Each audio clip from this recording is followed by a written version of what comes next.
तो hello everyone, this is शोभित अरमान। आज की इस वीडियो में बात करने वाले एक बहुत ही महत्वपूर्ण टॉपिक के बारे में। हमारे एग्जाम बहुत ज्यादा करीब आ चुके हैं और इस समय ना काफी बच्चे बहुत फालतू चीजों में टाइम वेस्ट कर रहे हैं। ऐसी ऐसी चीज जिसमें हमें टाइम ज्यादा नहीं देना चाहिए, उसमें टाइम वेस्ट करके हम अपनी प्रोडक्टिविटी को कम कर रहे हैं। तो आज की इस वीडियो में मैं आपको ऐसे 5 तरीके बताने वाला हूं, ऐसे 5 स्टडी हैक्स बताने वाला हूं, जिससे कि पहली चीज आपका टाइम बचेगा, दूसरी चीज आपकी प्रोडक्टिविटी बढ़ेगी, जिससे कि आप अपने फाइनल एग्जाम में जाके अच्छा फोड़ के आ पाओगे। ये 5 तरीके ऐसे तरीके हैं जो कि टॉपर्स मैक्सिमम बच्चे यूज करते हैं। मैंने खुद पर्सनली यूज करे हैं। वो सारे तरीके आज मैं इस वीडियो में बताने वाला हूं। बहुत ज्यादा महत्वपूर्ण वीडियो होने वाली है, शुरू से लेकर एंड तक बहुत ध्यान से सुनते रहना। सबसे पहली चीज देखो, जब भी आप किसी चीज को पढ़ो ना, तो बिकम योर ओन टीचर। ये चीज हमने पहले भी पढ़ रखी है, साइंटिफिकली प्रूवन है। क्या कि भाई अगर आप किसी चीज को किसी बच्चे को पढ़ाते हो या किसी दूसरे इंसान को पढ़ाते हो, किसी दूसरे व्यक्ति को पढ़ाते हो, तो आपके दिमाग में बहुत टाइम तक रिटेन रहती है। पर अभी हम भैया 9वीं 10वीं के बच्चे हैं, हमारे पास ऐसे बहुत सारे बच्चे तो है नहीं सामने कि हम दूसरों को पढ़ाने लग जाएंगे। अरे तो खुद को विजुअलाइज कर लो कि आप एक टीचर हो। मैं कोटा में ऐसे बहुत करता था। मैं अपने स्टडी टेबल पे बैठा हूं, मान लो मैंने किसी एक नोट्स को रिवाइज करके मैंने नोट्स बंद करे और मैं ऐसे ना खुद अपने आप को टीचर एज्यूम करता था और मैं मानता था मेरे सामने बहुत सारे बच्चे बैठे हैं। तो मैं क्या करता था, हाँ भाई रिंकू तू बता, क्या भाई तूने क्या करा था, अच्छा इस वाले क्वेश्चन का आंसर बताइए क्या होगा। तो मैंने खुद एक क्वेश्चन फ्रेम करा, उस बच्चे से पूछा और खुद ही उसका आंसर दे दिया। तो बिकम योर ओन टीचर। जितने क्वेश्चन तुम उन नोट से अपने आप पूछोगे अपने आप से, उतना ज्यादा आपके दिमाग में बैठेगा, है ना। तो मैं ऐसे ही बैठ रखा था कि चल भाई, है ना सब। कल हमने क्या पढ़ा था, एक तरह से मैं सामने टीचर की एक्टिंग कर रहा हूं और ये बोल रहा हूं कि कल हमने क्या पढ़ा था, मतलब इस नोट्स में क्या पढ़ा था। तो कल हमने सबसे पहले ये पढ़ा था, फिर ये पढ़ा था, फिर ये पढ़ा, याद है तुझे, हाँ बड़ा खड़े हो, इसका फॉर्मूला बता। तो इस तरह से क्या होता था कि भाई मैं खुद का एक टीचर बन रहा हूं और उस चीजों को ज्यादा देर तक अपने दिमाग में रिटेन कर पा रहा हूं। ये हो गया सबसे पहला स्मार्ट स्टडी हैक जो कि मैक्सिमम टॉपर्स यूज करते हैं। तुम भी यूज करना शुरू कर दो, चीजों को ज्यादा देर तक रिटेन रख पाओगे, अपने दिमाग में रख पाओगे, भूलना नहीं शुरू करोगे। दूसरी चीज, डोंट स्टडी फ्रॉम नोट्स। देखो यार, नोट्स बनाना अच्छी बात है, पर उन नोट्स को ना आखिरी टाइम पे याद करना, रिवाइज करना बहुत भारी पड़ जाता है। इतने मोटे मोटे हमारे नोट्स हो जाते हैं, उनको कैसे याद करें, ये दिक्कतें आती है ना। दूसरी दिक्कत क्या आती है, भैया यार हमें कुछ नोट्स में ऐड करना है। मान लो हमने नोट्स ऑलरेडी बना रखे हैं, उसमें कोई क्वेश्चन ऐड करना है, कोई इमेज ऐड करनी है, तो हम क्या करते हैं, वो स्टिकी नोट्स उठा के उसमें ऐड करते हैं, उसको चिपकाते हैं, वो काफी मेसी वैसे ही बन जाता है। तो क्यों ना मैं एक ऐसे टूल के बारे में तुम्हें बताऊं जो कि तुम्हारे नोट्स को पीडीएफ में कन्वर्ट कर देगा और फिर उस पीडीएफ में तुम चाहे टेक्स्ट ऐड कर दो, चाहे इमेज ऐड कर दो और बहुत सारी इंटरेस्टिंग चीजें कर सको। तो इस टूल का नाम है वंडर शेयर पीडीएफ एलिमेंट। मैं तुम्हें दिखाता हूं, जैसे मान लो एक एग्जांपल बताता हूं। हम खुद की एक नोट्स उठाते हैं, मैं एडिट पीडीएफ में गया और मान लो एसिड बेसिस एंड सॉल्ट्स के हमारे नोट्स हैं, इसको मैंने उठा लिया। अब इन नोट्स में मान लो मेरे को कोई टेक्स्ट ऐड करना है, ठीक है। तो मैंने टेक्स्ट ऐड करा और मैंने यहाँ पे कि मेरे को यहाँ पे अपना एक टेक्स्ट ऐड करना है, आया और यहाँ पे मैंने उस टेक्स्ट बॉक्स में लिखना शुरू करा, यहाँ पे ऐड हो गया। मान लो मेरे को कोई इमेज ऐड करनी है, तो मैंने क्या करा, ये मान लो इमेज है, इस इमेज को उठाया, मैंने को मान लो इस इमेज को मेरे को यहाँ पे ऐड करना है कि भाई मेरे को ये याद रहा यहाँ पे थी। तो मैंने इस इमेज को लिया, इसका साइज छोटा बड़ा करके मैंने उसको यहाँ पे ऐड कर दिया और ये नोट्स वहां पे सेव भी हो गए। अब इसके ना कुछ मजेदार एआई फीचर्स भी हैं। जैसे मान लो हमारे पास इतना टाइम नहीं है कि हम सारे नोट्स को पूरा पढ़ पाए, तो मान लो मैंने क्या करा, यहाँ पे गया और मैं गया एआई समराइज। तो इसने क्या करा, इसने इस पूरे पीडीएफ को, इस पूरे नोट्स को समराइज करना शुरू कर दिया और ये समराइज हमें सामने पूरी की पूरी समरी लिख के आ गई। एक और मजेदार बात बताऊं, इस समरी के साथ साथ ये कुछ क्वेश्चंस भी फ्रेम करके दे देगा, जिससे कि हम क्या करेंगे, अपने आप को टेस्ट कर पाएंगे कि हाँ यार इस नोट्स में से, इस पीडीएफ में से क्या कुछ ऐसे क्वेश्चंस हैं जो मैं खुद नहीं सॉल्व कर पा रहा हूं, वहां पे हमारा चेक हो जाएगा। अब इस मैथ्स के टेस्ट का मान लो मेरे को, मैंने पीडीएफ के साथ चैट करना शुरू करा, मैंने कहा भाई सॉल्व करो क्वेश्चन नंबर 1 को।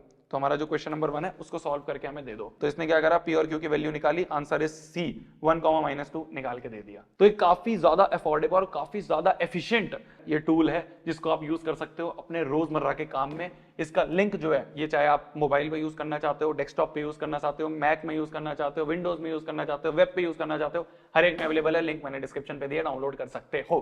अब आते हैं हमारे तीसरे पॉइंट पे। तीसरा पॉइंट जो है वो है, हमें ये लगता है कि भैया यार जितना कम सोओगे ना उतना ज्यादा मार्क्स आएंगे। ऐसा नहीं है, ऐसा नहीं है मेरी जान। Less sleep is not equal to good marks. मैंने बहुत करके देख रखा है। मैंने ये सोचा कि भाई मैं ऐसा करूंगा ना, 2 घंटे सोऊंगा 4 घंटे पढ़ूंगा, फिर 2 घंटे सोऊंगा 4 घंटे पढ़ूंगा, दिमाग खराब हो जाता है। स्लीप हमारी अच्छी होनी चाहिए। जितना अच्छी तरीके से हम 6-7 घंटे की, 8 घंटे की नींद लेंगे उतना ज्यादा। भाई दिमाग भी तो मशीन है ना मेरी जान, इस मशीन को रेस्ट नहीं चाहिए होगा। तुम्हारी बाइक क्या पूरे 24 घंटे चलती रह सकती है? नहीं, खराब हो जाएगी। तो इसीलिए इस मशीन को भी रेस्ट देना होता है। तो अच्छे से 7-8 घंटे की अपनी नींद लो, उससे ज्यादा भी नहीं होना चाहिए, ज्यादा हो रही है तो भी दिक्कत है, कम हो रही है तो भी दिक्कत है।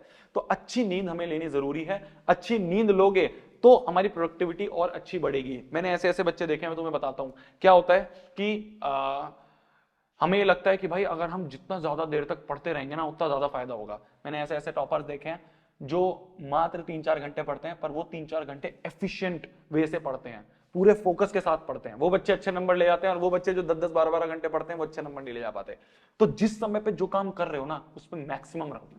क्या मेरी बात समझ में आ रही है? जितना मैक्सिमम उस चीज में रहोगे, जितना मैक्सिमम उस चीज को एफिशिएंटली करोगे, जितना फोकस के साथ करोगे उतना फायदा है। ये जो फालतू चीजें है ना कि सोना कम कर देंगे जी, खाना खाना कम कर देंगे, मूवी देखना कम, टॉपर्स भी देखते हैं मूवी, टॉपर्स भी इंजॉय करते हैं, बाहर खेलते हैं जाके, तो उससे फर्क नहीं पड़ता। फर्क इससे पड़ता है क्या तुम जब पढ़ाई कर रहे हो उस समय टोटल अच्छे से पढ़ाई कर रहे हो या उस समय भी फालतू की चीजें सोच रहे हो। तो 4 घंटे पढ़ो, 5 घंटे पढ़ो भले ही, पर अपने प्रॉपर प्रोडक्टिव तरीके से, एफिशिएंट तरीके से पढ़ो, वो मैटर करता है। क्या मेरी बात समझ में आ रही है? चौथा पॉइंट जो है हमारा वो है एनालाइज प्रीवियस ईयर ट्रेंड्स। मैं अपनी मैथ्स की भी तुम्हें कहानी बताऊं, क्लास 12th की, मैंने मात्र एनसीईआरटी और प्रीवियस ईयर क्वेश्चन करे थे और मेरे मैथ्स में 95 आए थे, पर मैंने प्रीवियस ईयर क्वेश्चंस को अच्छे से एनालाइज करा था कि अच्छा यार इस टॉपिक का ये क्वेश्चन, इस टॉपिक का ये क्वेश्चन, इस टॉपिक का ये क्वेश्चन बार बार रिपीट हो रहा है, तो उस टॉपिक को अच्छे से कंटेस्ट कर लिया और मैंने देखा मेरे एग्जाम में भी उसी टॉपिक का सवाल आया। तो प्रीवियस ईयर ट्रेंड्स को अच्छे से फोकस करो, उनको अच्छे से एनालाइज करो। दूसरा, जो भी गलतियां कर रहे हो ना, जो भी गलतियां कर रहे हो उनको भी एनालाइज करो मेरी जान। टॉपर्स हमेशा क्या करते हैं ना, टॉपर्स हमेशा एक कॉपी बना के रखते हैं अपनी, जिसको कहते हैं वो मिस्टेक नोटबुक। मिस्टेक नोटबुक में जो भी वो छोटी छोटी गलतियां करते हैं वो लिखते रहते हैं कि भाई मैंने ये वाला क्वेश्चन इस तरह से गलत सॉल्व करा, ये फॉर्मूला मैं वापस से भूल गया, आप लिख लिया, ये वाले मैंने जल्दबाजी में गलत सॉल्व करा, सिली मिस्टेक करी। वो मिस्टेक नोटबुक क्या करते हैं, वो बना के रखते हैं और एग्जाम से पहले दिन वो पढ़ के जरूर जाते हैं। गलती करना इसमें दिक्कत नहीं है, गलती रिपीट करना ये बहुत बड़ा जुर्म है, इस चीज को हमें समझना पड़ेगा। तो एनालाइज करो अपनी गलतियों को, लिखो और एग्जाम से पहले उस डायरी को पढ़ के जरूर जाओ, उस नोटबुक को पढ़ के जरूर जाओ कि फिर तुम इसको रिपीट ना करो। क्या मेरी बात समझ में आ रही है? लास्ट पॉइंट, 5वां पॉइंट जो है वो ये है कि माइंडसेट और विजन ये हमारा क्लियर होना चाहिए मेरी जान। भले ही हमारे आज तक 60% ना आए हो, भले ही हमारे तक 70% ही आए हो, फर्क नहीं पड़ता। अगर तुमने ठान लिया ना, अगर तुम रगड़ने के लिए तैयार हो मेरी जान, फिर फर्क नहीं पड़ता है। फिर तो ये जो आखिरी के 1-2 महीने है ना, उसमें भी तुम बहुत तगड़ा फोड़ के आ सकते हो। डरना नहीं है, घबराना नहीं है। वो दोस्त नहीं जो तुम्हें कॉल करते हैं ना कि भाई तेरा कितना हो गया, मेरा कितना हो गया, वो तुम्हारी फिक्र नहीं करते हैं।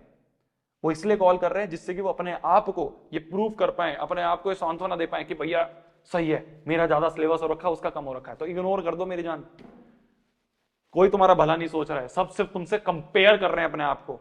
वो जो दोस्त तुम्हें फोन करता है ना कि तेरा कितना सिलेबस हो गया, मेरा कितना सिलेबस हो गया, वो तुम्हारी फिक्र नहीं कर रहा है, वो अपने आप को तुमसे कंपेयर कर रहा है कि भाई मेरा जो है इससे ज्यादा हो गया। तो वो अपने आप को खुशी महसूस करने के लिए, गुड फील करने के लिए वो तुम्हें कॉल कर रहा है, वो तुम्हारा वेल विशर नहीं है। क्या मेरी बात समझ में आ रही है? तो इन सबको काट दो बिल्कुल।